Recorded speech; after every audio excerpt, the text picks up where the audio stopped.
And speaking of votes, November elections are quickly approaching, and one race is being watched very closely. It's one of the most heated races between Gwen Graham and Steve Sutherland for U.S. Congress.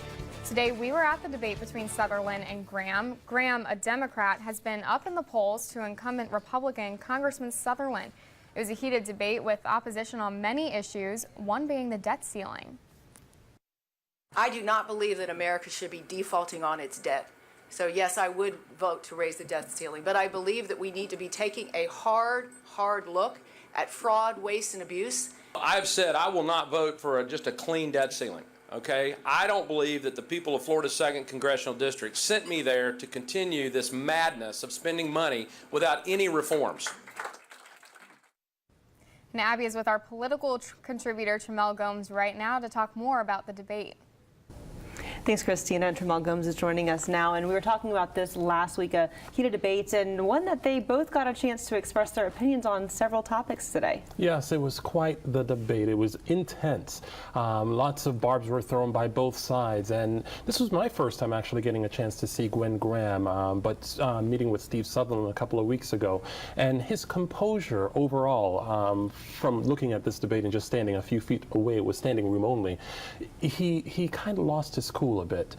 Gwen was more calm, and the attacks continued, but Steve Sutherland, he did lose his cool a bit, even at one point calling against the rules of the moderator, wondering whether the whole process was fair. So it was interesting to watch. Which is surprising because he's the incumbent here. That's why. Well, it's a lot for him to hold on to, and he was probably feeling the pressure of watching the polls, the fundraising that she's been doing well in, and the attacks kept coming, and the controversy with painting him as anti-women, all of that he had to go up against and defend himself, and doing so it did show that he was a little bit flustered, but he did get the opportunity to clarify some points. They're both throwing attack ads. At one point, Gwen Graham was trying to distance herself from one of the attack ads, saying it wasn't from her, but the audience was not having that. There was a loud roar of boos, obviously from opponents, but she did not get away with that. Let's get the ad attacks, because we all know that they're out there and we all see them, but we want to focus on the real issues. And one of the things that they talked about was minimum wage, the increases. That was the topic they talked about today.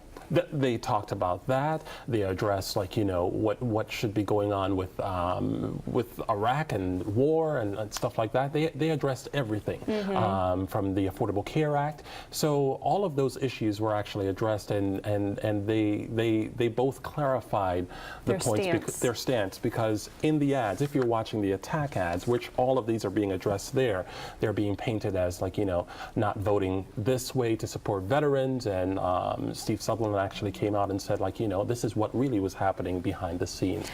Let's switch gears now and talk about FSU. Obviously, we just learned that the FSU Board of Trustees has selected Senator John Thrasher, has voted 11-2.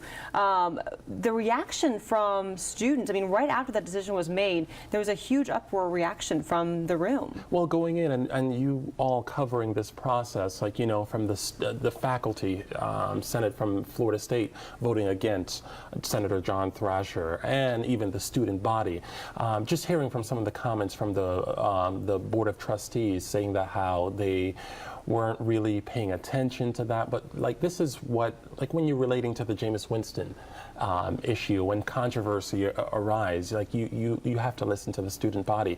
So this is where John Thrasher, after this goes through the Board of Governors and he becomes president, he will have to do some healing and pulling everyone back together again, because right now the university is quite divided over this issue of him being named president, because the student body was, most of the student body, they were vocal against this, as you saw in the protests, and the faculty of the university even voted against him becoming president because of the lack of academic experience. So it's all to see how it all comes together, and he will have to pull everyone together to make this university go forward and be the top notch that he's hoping it will be. Okay, thank you so much for joining us, Trimmel Gomes.